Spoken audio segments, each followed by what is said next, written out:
Hi friends, Gujarati ફૂડીમાં તમારું સ્વાગત છે। આજે આપણે એક સરસ મજાની નવી રેસીપી બનાવવા જઈ રહ્યા છીએ જે ઓલવેઝ આપણે રેસ્ટોરન્ટમાંથી ખાતા હોઈએ છીએ। એનું નામ છે હેલેપિનો ચીઝ બોલ।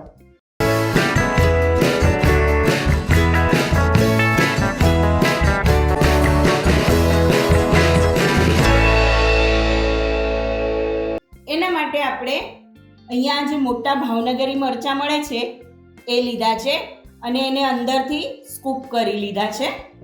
મરચાંની અંદર ભરવા આપણે એક સ્ટફિંગ તૈયાર કરવાનું છે। એના માટે અહીંયા મેં 1 કપ પ્રોસેસ ચીઝ લીધું છે જેને મેં ખમણી લીધું છે।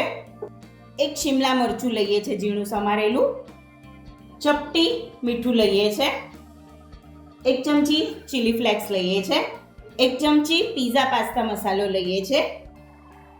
હવે બધું આપણે હાથેથી મિક્સ કરી લઈએ। સરસ મજાનું મિક્સ થઈ ગયું છે, તમે જોઈ શકો છો।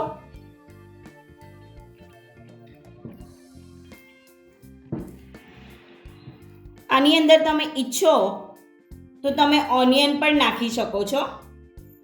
સ્ટફિંગ તૈયાર છે। હવે આપણે આગળની પ્રોસેસ કરીએ।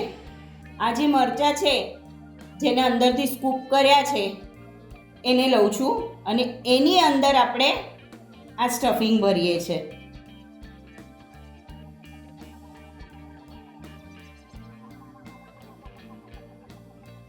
આપણે અંદરથી એકદમ પ્રેસ કરી અને સ્ટફિંગ સારી રીતે ભરી દેવાનું છે।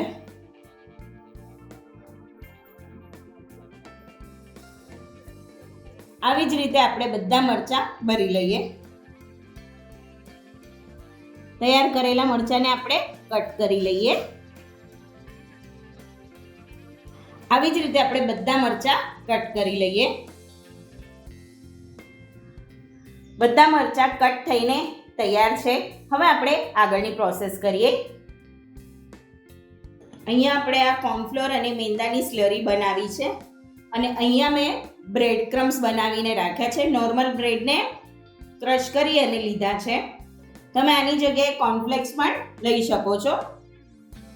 હવે તૈયાર કરેલા બોલને કોર્નફ્લોરમાં ડીપ કરી અને બ્રેડ ક્રમ્સમાં લઈએ છે।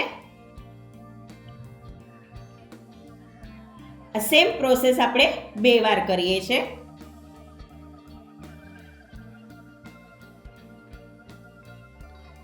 આવી રીતે બોલ્સ રેડી કરવાના છે।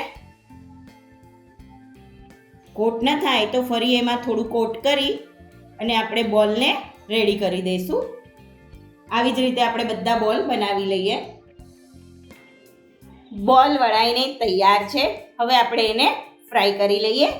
અહીંયા મેં તેલ પહેલેથી જ ગરમ કરવા રાખી દીધું હતું। હવે એને તળી લઈએ।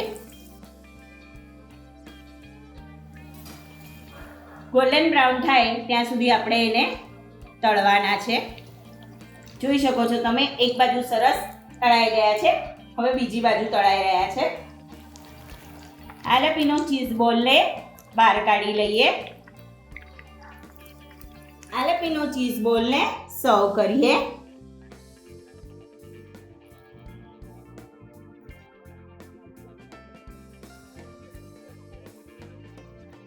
તો તૈયાર છે સરસ મજાના રેસ્ટોરન્ટ સ્ટાઇલ હેલેપિનો ચીઝ બોલ। મળીએ નવી રેસીપી સાથે, ત્યાં સુધી સ્વસ્થ રહો, મસ્ત રહો અને ખાતા રહો। Thank you. લાઈક કરો, શેર કરો, સબસ્ક્રાઇબ કરો।